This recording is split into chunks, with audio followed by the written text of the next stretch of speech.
the representative of the people. You should answer that question. You should be the one to interrogate the county government. It is your responsibility of oversight. It is your responsibility of representation. It is your responsibility of legislation. You should legislate how the county resources are raised. You should oversight the county government to collect it. I just want you to take up your job and do it. Let me, Gray Marwa has asked me two very important questions. Marwa, these are very important questions about corruption. Let me say the following, just three things first. Number one, I said before that corruption must be dealt with firmly and decisively.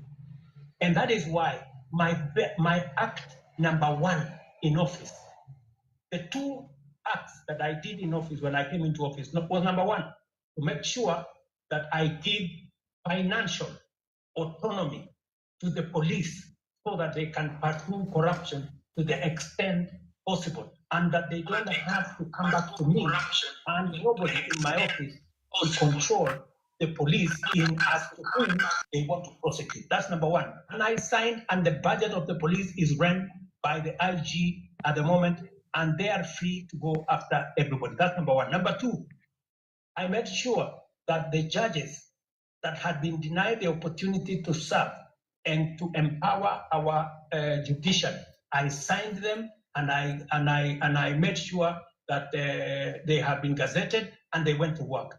I did not stop there. I have enhanced the budget of the judiciary from 18 billion to this year. I wanted to be at 25 billion. Unfortunately, it may come down because of the finance bill by about $1 billion or so. Number three, I am the president who has sworn in the highest number of judges in 2 years in the history of Kenya. I have sworn in maybe 46, almost 50 judges, because I have agreed with the judiciary that justice delayed is justice denied. And therefore, I want to make sure that becomes the case.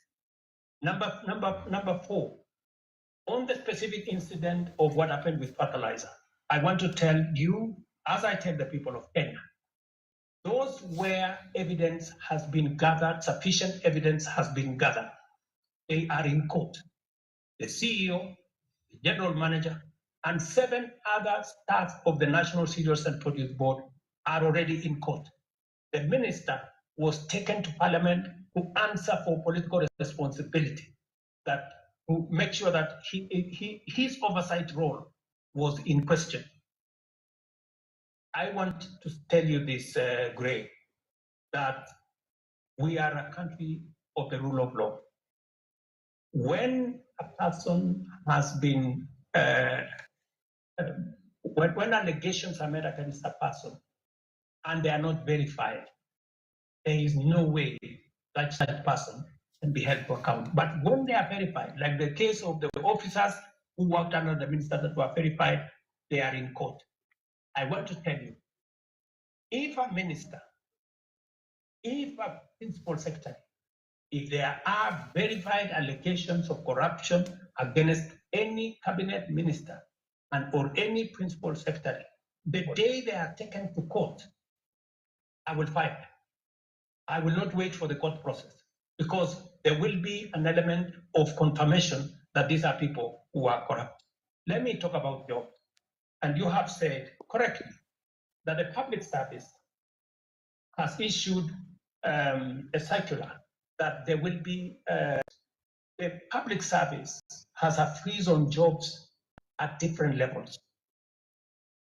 People who are employed at entry level and the space around jobs is huge.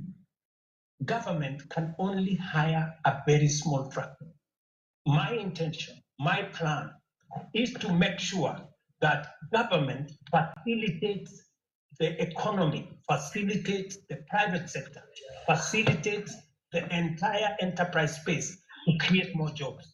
It is the reason why I made a deliberate commitment to the people of Kenya when I went for the elections, and I said I will focus on creating jobs.